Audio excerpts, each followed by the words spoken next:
Everyone, मैं रजविंदर कौर, पुष्प वाटिका smart school की प्रिंसिपल, आज अपने 30 साल के एक्सपीरियंस से आपके साथ शेयर करूंगी यूकेजी क्लास का सिलेबस।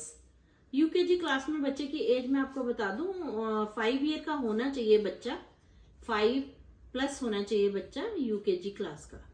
तो आज हम यूकेजी में क्या क्या करवाना है वो मैं आपको लेजर में से रजिस्टर में बताऊंगी। तो समीर सर प्लीज़ आप इधर आ जाइए, आपने बहुत साथ दिया है और आप सभी पेरेंट्स ने मुझे बहुत प्यार दिया, तो उसके लिए मैं आपको थैंक यू बोल रही हूँ। फिर भी आपको कोई भी इंक्वायरी चाहिए, किसी भी पेरेंट्स को किसी भी रिगार्डिंग कोई बात अपने करनी है, तो मैंने अपना फ़ोन नंबर दे रखा है। डियर पेरेंट्स, आप कभी भी मेरे से बात कर सकते हो, बच्चों के रिगार्डिंग, स्टडी के रिगार्डिंग। और कोई ये भी नहीं है कि आपका बच्चा पुष्प वाटिका स्मार्ट स्कूल में ही पढ़ रहा है, किसी भी स्कूल में जा रहा है। मुझे बच्चे शुरू से ही पसंद हैं, मेरी जितनी हेल्प हो सकेगी मैं पूरी हेल्प करूंगी आप लोगों की। तो टाइम वेस्ट ना करें, तो मैं आपको बताती हूँ कि यूकेजी क्लास में बच्चे को क्या आना चाहिए, जरूरी है। तो चलो आज हम बात करते हैं इंग्लिश में बच्चे को करवाना क्या क्या है। सबसे पहले यूकेजी क्लास में बच्चा small cursive letters, small cursive ABCD simple language में बताऊं तो मैं स्मॉल ABCD करवानी है। उसके बाद जब स्मॉल ABCD बच्चा अच्छे से सीख लेता है, फिर सेकंड पॉइंट पे हमारा आता है कैपिटल कर्सिव लेटर्स। इसमें हमारी कैपिटल बड़े वाली ABCD जिसको हम बोलते हैं वो आ जाती है।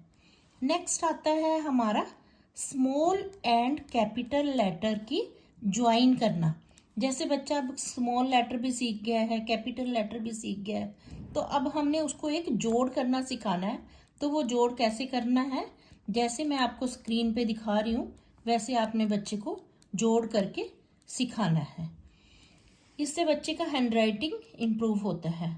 फिर जब हैंड राइटिंग इम्प्रूव हो जाता है तो उसके बाद हमारी चलती है क्लास में साउंड्स करवाते हैं हम लोग। पहले जो है कॉन्सोनेंट्स की साउंड्स करवाते हैं, जैसे बी, ब, सी, क, डी, ड। मैं पूरी कॉन्सोनेंट्स के जो प्रॉपर साउंड है अपने लिप्स से निकाल के आप लोगों को बताऊंगी कि कैसे बच्चे को आपने सिखाना है। उसके लिए मैं एक अलग से वीडियो आपको बना के दे दूंगी। एंड वोवल्स की भी साउंड कैसे निकलती है। जो वोवल्स होते हैं वो उसकी जो साउंड्स होती है वो स्मॉल एंड लॉन्ग दो तरीके से निकाली जाती है। वो मैं आपको एक अलग वीडियो बनेगी जो उसमें आपको, ये तो मैं सिलेबस बता रही हूँ, तो इसमें वोवल्स की जो भी साउंड जैसे निकालते हैं वो बच्चों की वीडियो से मैं आपको बना दूंगी। उसके बाद आ जाता है जैसे वो कॉन्सोनेंट और वोवल की साउंड जब आ जाती है बच्चे को, उसके बाद बच्चे को करवाया जाता है वोवल लेटर्स। इसमें 2 लेटर वर्ड होते हैं, 3 लेटर्स वर्ड होते हैं। वोवल सारे लिए जाते हैं, A, E, I, O, U। सारे वोवल्स लेकर 1 बाय 1 पहले ये लिया जाता है, 1 मंथ ये चलता है, फिर 1 मंथ बच्चे को ये करवाना चाहिए। जब 2 मंथ बच्चा कर लेता है उसके बाद बच्चे को इन दोनों की रिवीजन करवानी होती है। ऐसे नहीं है कि पहले इन दोनों को करवा के फिर आगे आगे भागना है, फिर ये 2 करवानी है, फिर चारों की रिवीजन करवानी है, उसके बाद फिर ये करवाना है, फिर 5 की रिवीजन करवानी है। जब तक बच्चा 3 टाइम रिवीजन नहीं करेगा बच्चे को अच्छे से नहीं आएगा। बच्चे को प्रेशर नहीं करना, विद एक्टिविटी के साथ ये सब चीजें करवानी है। आप लोग हमेशा इस एक चीज का ध्यान रखना डियर पेरेंट्स, हम बच्चों को एक्टिविटी जरूर करवाते हैं बट वो एक्टिविटी जो होती है वो बच्चों की एजुकेशन से रिलेटेड होती है। बच्चा हंसी से, खुशी से और इंजॉय करके सीखता है तो उसको ज़्यादा अच्छे से लर्न होता है। उसके बाद जब ये वोवल्स हो जाते हैं उसके बाद हम ग्रामर का थोड़ा सा पार्ट करवाते हैं। जैसे आर्टिकल्स होते हैं, जैसे ए और एन का कॉन्सेप्ट बच्चे को ईजिली समझा देते हैं, क्योंकि बच्चे को पता है कि जितने भी कॉन्सोनेंट है उनके साथ ए लगना है, जितने भी वोवल्स हैं उनके साथ एन लगना है। उसके बाद हम लोग दिस, दैट, दीज, दोस, ये कॉन्सेप्ट समझाते हैं। ये भी विद एक्टिविटी के साथ ही होता है। बच्चे को बताया जाता है दिस है पास वाली चीज़ों के लिए, दूर वाली चीज़ों के लिए दैट लगाना है। वन चीज़ है तो दिस लगेगा, ज़्यादा है तो दीज लगेगा। तो ये कॉन्सेप्ट भी वो टीचर्स जो है एक्टिविटी के साथ ही करवाते हैं। उसके बाद जो अगला आता है वो जेंडर होता है। जेंडर में हम लोग कॉमन बच्चों को बताते हैं, जैसे boy, girl, sister, brother, mother, father. तो ऐसे सिंपल जो है बच्चे को एक करवाए जाते हैं। उसके बाद वन और मैनी करवाए जाते हैं। बच्चे को बताया जाता है कि ये वन है बच्चे और ये ज़्यादा चीज़ है, जैसे बॉय बॉयज, कैट कैट्स। तो ऐसे बच्चे को ये इंग्लिश में हम लोग ये कॉन्सेप्ट करवाते हैं। अगर आप इस बच्चे को अच्छे से करवाओ तो ये 1 ईयर में बहुत इजीली बच्चा कर लेता है विद रिवीजन के साथ। अगर आप मेरे नियर अबाउट में हो, अगर मैं पिंजौर एरिया में हो, तो या आप मेरे को फ़ोन करके मेरे से बात कर लेना। मैंने ये पूरा सिलेबस जो है वो 1 ईयर के हिसाब से बच्चे को बना रखा है बच्चे का, तो आपको वो मैं सेंड कर दूंगी। आप जैसे भी आपका ना 1 मंथ में बच्चे को कितना करवाना चाहिए, फिर नेक्स्ट मंथ में क्या करवाना चाहिए, फिर बच्चे को रिवीजन में कैसे करवाना चाहिए और साउंड्स कैसे निकालनी है, वो सब चीज़ें मैं आपको अपनी वीडियो में टाइम टू टाइम बताती रहूँगी अकॉर्डिंग टू रिक्वायरमेंट। पेरेंट्स आप मेरी हेल्प करो, आप लोगों को क्या चाहिए मैं आपको वही चीज़ बना के दूंगी।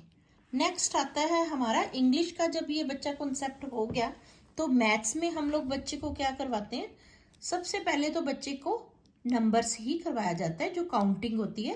काउंटिंग बच्चे ने LKG में 1 to 200 तक किया होता है, पर फिर भी हम लोगों ने 1 से ही स्टार्ट करना होता है। 1 to 500 तक का काउंटिंग UKG क्लास में हम लोग करवाते हैं और करवाना भी चाहिए, और बच्चा इजीली कर लेता है। उसके बाद आ जाता है कि बिफोर, आफ्टर, बिटवीन नंबर्स करवाए जाते हैं। इससे क्या होता है बच्चे का जो रिकॉग्नाइजेशन है वो स्ट्रॉन्ग होता है। डोजिंग लिख लेगा बच्चे को, आप बोलोगे 7, 6, 8, तो उसको नॉलेज हो जाती है कि इस नंबर के आगे क्या आना है, पीछे क्या आना है, बीच में क्या आना है। तो वो जो होता है कॉन्सेप्ट होता है वो 1 to 100 तक का होता है। ये भी हम लोग ये नहीं है कि सीधा 1 to 100 तक का कॉन्सेप्ट दे दिया, नहीं, नो। पहले 1 to 10 तक, फिर 10 to 20, फिर 20 to 30, 30 to 40। ऐसे डियर पेरेंट्स पूरा 1 ईयर होता है बच्चे के पास और बच्चा इजीली करता है। उसके बाद जो बच्चे का आता है UKG क्लास में, जो बैक काउंटिंग होती है, बच्चे को 1 to 50 तक का बैक काउंटिंग करवाते हैं। इसमें भी ऐसे ही चलता है जैसे 1 to 10 तक का बैक काउंटिंग करवाना है बच्चे को, ये भी एक्टिविटी के साथ करवाते हैं। उसके बाद फिर 1 to 20, 1 to 30, 40, 50, ऐसे 50 तक बच्चे को करवाया जाता है। नेक्स्ट आता है बच्चे को काउंट एंड राइट। अब बच्चा इतना कुछ सीख चुका है, अब बच्चे को काउंट करना आना चाहिए। कितने ऑब्जेक्ट्स पड़े हैं उनको बच्चा काउंट करेगा और फिर उसको लिखेगा। नेक्स्ट आ जाता है हमारा स्किप काउंटिंग। स्किप मैंने जैसे 2 का स्किपिंग करवाते हैं हम लोग, तो इसमें स्किप काउंटिंग आ जाता है। फिर आ जाता है ascending orders and descending order. ये भी हमारा 1 to 10, 1 to 20, 30, 40 तक का हम लोग बच्चे को करवाते हैं ascending order and descending order. उसके बाद जो होता है 1 डिजिट का एडिशन चलता है। एडिशन जब बच्चे को आ जाता है, ऐड करना आ जाता है, उसके बाद हम लोग करवाते हैं बच्चों को 1 डिजिट सब्ट्रैक्शन। जो एडिशन और सब्ट्रैक्शन के ऊपर हमारी काफ़ी अच्छी एक्टिविटी है, जो मैं आपको बताऊंगी कि बच्चा कैसे अच्छे से विदाउट लाइनिंग लगाए। अब कई स्कूलों में मैंने देखा है ऐसे लाइन लगा देते हैं बच्चे को, तो अगर वो बच्चे को लाइन से करवाएंगे तो वो लाइन के लिए ही रह जाएगा। तो माइंड कैसे ग्रोथ हो, इसके लिए मैंने एक छोटा सा क्लिप बनाया हुआ है एक्टिविटी का, तो आप बोलोगे तो मैं व्हाट्सएप पे आपको भेज दूंगी, तो कैसे बच्चे को करवाना है इसमें पता लग जाएगा। उसके बाद बच्चे को जस्ट सिंपल टाइम के बारे में बताया जाता है कि टाइम कैसे बच्चा एक देख सकता है।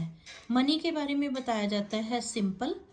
उसके बाद है नंबर्स, नेम लिखने होते हैं बच्चे को 1 to 50 तक का। इसमें भी पहले 1 to 5 तक होते हैं, फिर 1 to 10, ऐसे 20, 15, 16, 17, 20, 30, 40, 50 तक करवाते हैं। टेबल भी बच्चा इजीली कर लेता है 0 से 5 तक का। इसमें कंपलसरी नहीं है, बच्चा 0 का कर ले, 1 का कर ले, 2 का कर ले, काफ़ी होता है। कुछ बच्चे 5 तक कर लेते हैं। और कुछ हम लोग जो कॉमन शेप्स होती हैं वो बच्चों को बताते हैं कि मैथ्स में शेप्स क्या चीज़ हैं। तो डियर पेरेंट्स, ये तो हमारा मैथ्स का होता है। उसके बाद हमारा जो आता है वो है हिंदी। अब हिंदी में क्या है, हिंदी में हमारा जो वर्णमाला पूरी करवाते हैं हम लोग, जिसमें स्वर और व्यंजन दोनों चीज़ों को बच्चे को अच्छे से करवाया जाता है तथा उसकी पहचान हम बच्चे को बताते हैं। उसके बाद जब पहचान अच्छे से आ जाती है तो फिर हम लोग 2 अक्षर का जोड़ करवाते हैं, फिर 3 अक्षर का जोड़ करवाते हैं, 4 अक्षर का जोड़ करवाते हैं। अक्षर जोड़कर उनके जो शब्द बनते हैं वो करवाए जाते हैं। फिर हिंदी की सारी मात्राएं, जैसे 11 मात्राएं हैं, वो सारी बच्चे को करवाई जाती हैं। फलों के नाम करवाए जाते हैं। जब अच्छे से मात्राएं सारी कर लेते हैं उसके बाद फलों के नाम करवाए जाते हैं। बॉडी पार्ट्स, शरीर के विभिन्न अंगों के नाम करवाए जाते हैं। और अपना परिचय, जिसमें बच्चा अपना सेल्फ इंट्रोडक्शन देता है। तो डियर पेरेंट्स, ये तो जो कॉमन जो बच्चे के लिए ज़रूरी है, ये वो सिलेबस होता है। और ये बच्चे को मैं 30 ईयर, मेरे को 30 साल हो गए हैं, हर बच्चा सीख लेता है। अगर आपके पास 60 बच्चे हैं तो 60 बच्चों में से 59 बच्चे 100% सीख लेते हैं। ये आपसे मेरा वादा है आपसे, बच्चा इजीली कर लेता है। बच्चे के ऊपर केयर करनी होती है, बच्चे को पूरा टाइम देना होता है। बच्चे का जो सीटिंग टाइम होता है, बच्चा छोटा है, बच्चे का सीटिंग टाइम जो होता है छोटे बच्चे का, वो ½ एन आवर होता है। आधे घंटे से ज़्यादा बच्चा नहीं बैठ सकता। इसमें स्कूल की और पेरेंट्स की रिस्पॉन्सिबिलिटी बन जाती है कि वो बच्चे को कैसे थोड़ा रेस्ट दे के फिर करवाए। जैसे उसने 15-20 मिनट कुछ काम कर लिया, उसके बाद बच्चे को एक्टिविटी करवाई जाए, उसके मन की कोई चीज़ दे दी जाए, उससे खेलेगा। उसके बाद फिर उसको एफर्ट लगाने पड़ेंगे। उसके बाद फिर 5 मिनट का रेस्ट, 10 मिनट का रेस्ट दो। उसके बाद बच्चे को फिर से आप ये चीज़ें करवा सकते हो। और अगर कई बार बच्चे का मूड नहीं होता, बच्चा अंदर से फील अच्छा नहीं कर रहा होता, तो डियर पेरेंट्स, आपने कोई प्रेशर नहीं डालना। जो टीचर्स मेरी देख रही हैं उनसे भी मेरी रिक्वेस्ट है कि बच्चे को प्रेशराइज कभी मत करो। ऐसे ना हो कि बच्चा स्टडी से डरने लग जाए। ऐसा बना दो कि बच्चा स्टडी से डरे नहीं, बच्चा खुद करे कि हम लोग मम्मा चलो हम लोग कॉपी लेते हैं और इसको पढ़ते हैं। तो स्टडी तो वही है, पुरानी है, बट इसको क्या किया हम लोगों ने, स्मार्ट बना दिया। तो डियर पेरेंट्स, और बाकी जो होता है जैसे जनरल नॉलेज होती है, जीके, वो जो जिस भी स्कूल की बुक है आप उसके हिसाब से, जैसे फ्रूट्स नेम है, वेजिटेबल नेम है, मीन्स ऑफ ट्रांसपोर्टेशन है, अब जैसे कार है, बस है, इनके आप छोटे छोटे जो है स्पेलिंग बच्चे को लर्न करवा सकते हो। जैसे एप्पल के स्पेलिंग कर लेगा, कलर्स नेम कर लेगा, फ्रूट्स नेम कर लेगा। तो सिंपल जीके की बुक में जितने होते हैं वो बच्चे को इजीली आप करवा सकते हो। पर मेन फोकस आप इसी के ऊपर रखें, क्योंकि ये जो कॉमन जनरल नॉलेज होती है ये बच्चा क्लास 1 में भी कर लेता है। अगर बच्चे का ये कॉन्सेप्ट स्ट्रॉन्ग होगा तो बच्चा कुछ भी कर लेगा, ईवीएस भी कर लेगा, हर चीज कर लेता है। बाकी ईवीएस जो हमारे स्कूल में बुक लगी हम उसके हिसाब से करवाते हैं। जो मेन आपके में इंग्लिश है, मैथ्स है और हिंदी है, ये क्लास 1-2 में जाने के लिए बच्चे को करवाना कंपलसरी होता है। तो डियर पेरेंट्स, अगर आपको ये वीडियो अच्छी लगती है तो इसको अपने फ्रेंड्स के साथ शेयर करो। और अगर आपको कोई भी चीज़ की रिक्वायरमेंट है आप मुझे व्हाट्सअप कर लो। मेरा फ़ोन नंबर जो मैं इंक्वायरी पे डालती हूँ वो मेरा व्हाट्सअप नंबर है। मैं आपकी हमेशा हेल्प करूँगी। और किस किस को मेरी वीडियो से क्या क्या लगता है वो भी आप मुझे बताओ, क्योंकि आप लोग सब मेरी एक फैमिली हो। तो डियर पेरेंट्स, मेरी वीडियो को आपने इतना प्यार दिया उसके लिए मैं आपका थैंक यू।